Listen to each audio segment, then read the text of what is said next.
Hello बच्चों, let's see this question. यहाँ पे आपको लिस्ट वन को लिस्ट टू से मैच करना है।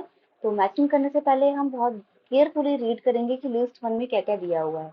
लिस्ट वन में दिया हुआ है आपको Sinhala speakers, Tamil speakers, French speakers और डच स्पीकर्स, यानी कि अलग अलग लैंग्वेजेस और उनको बोलने वाली कम्युनिटी के नाम दिए हुए हैं। जैसे कि सिंहली लैंग्वेज बोलने वाले सिंहाला स्पीकर्स, तमिल बोलने वाले Tamil speakers, etcetera etcetera. Right.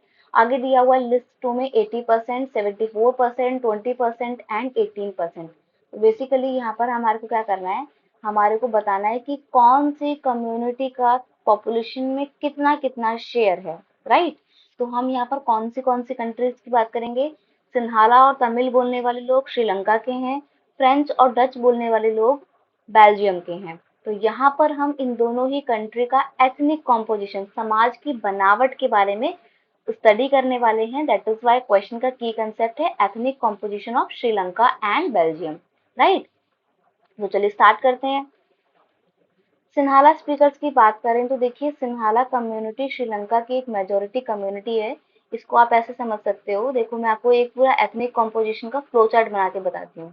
ये आपका श्रीलंका है। श्रीलंका में जो मेजर सोशल ग्रुप है वो दो हैं। ठीक है, एक है सिन्हाला लोगों का और एक है तमिल्स का।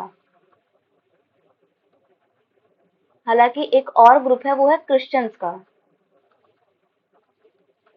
पर ये मेजर सोशल ग्रुप नहीं है। सिन्हाला की बात करें तो ये टोटल पॉपुलेशन का बेटा 74% है।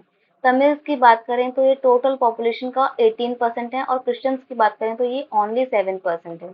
तमिल भी अब दो कैटेगरी में डिवाइड हो जाते हैं, इंडियन तमिल्स और श्रीलंकन तमिल्स। इंडियन तमिल वो जिनका ओरिजिन तो इंडिया का है लेकिन बाद में माइग्रेट करके श्रीलंका में चले गए, और श्रीलंकन तमिल्स वो जिनको बॉर्न ही श्रीलंका में हुआ है, जिनका ओरिजिन ही श्रीलंका में है, तो उससे इनको श्रीलंकन तमिल्स कहा जाता है।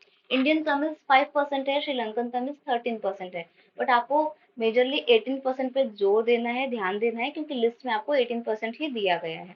तो अब आपको यहाँ से समझ में आ गया होगा कि तमिल स्पीकर्स कितने हैं। तमिल स्पीकर्स हैं 18% और सिन्हाला स्पीकर्स यानी कि सिन्हाला लैंग्वेज बोलने वाले लोग कितने हैं, 74%।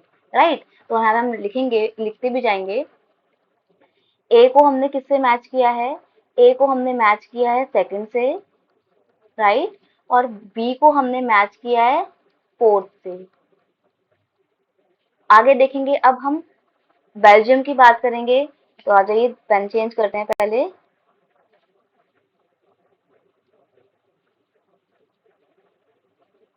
बेल्जियम की बात करें तो यहाँ पर भी तीन सोशल ग्रुप है लेकिन मेजरली दो ही हैं। एक है डच स्पीकर्स का, यहाँ पर लैंग्वेज बेस्ड जो ग्रुप है वो ये रही है, डच स्पीकर्स है और एक फ्रेंच स्पीकर्स है। और एक और ग्रुप है जो कि जर्मन लोगों का है, और इनका शेयर पॉपुलेशन में बिल्कुल ना के बराबर है। डच स्पीकर्स की अगर हम बात करें बेल्जियम में, तो ये तो 59% हैं, और फ्रेंच स्पीकर्स की बात करें तो ये 40% हैं, और जर्मन की बात करें तो ये 1% हैं।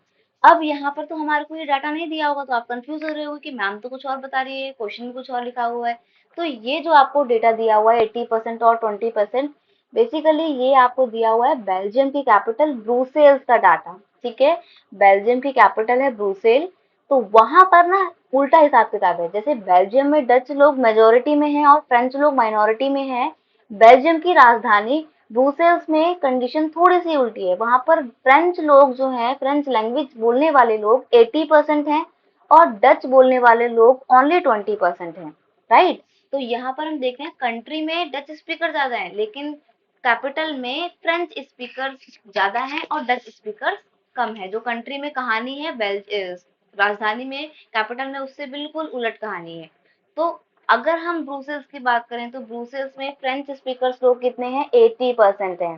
राइट। और डच स्पीकर्स कितने हैं, ओनली 20% है। तो यहाँ पर हमने किसको किससे मैच किया, सी को हमने मैच किया है फर्स्ट से और डी को हमने मैच किया है थर्ड से। ठीक है, इस तरीके से हमने इनकी मैचिंग की है।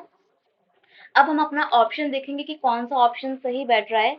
ऑप्शन फर्स्ट है आपका ए का सेकंड, बी का फोर्थ, सी का वन और डी का थ्री, और इस तरीके से आपका ऑप्शन ए ही बिल्कुल करेक्ट बैठ रहा है। आगे का आपको ऑप्शन लिखने की जरूरत नहीं है, टाइम नहीं वेस्ट करना है हमारे को, और ऑप्शन ए पे ही मार्क कर देना है। तो option A is your final answer. I hope you understood it well. Best of luck.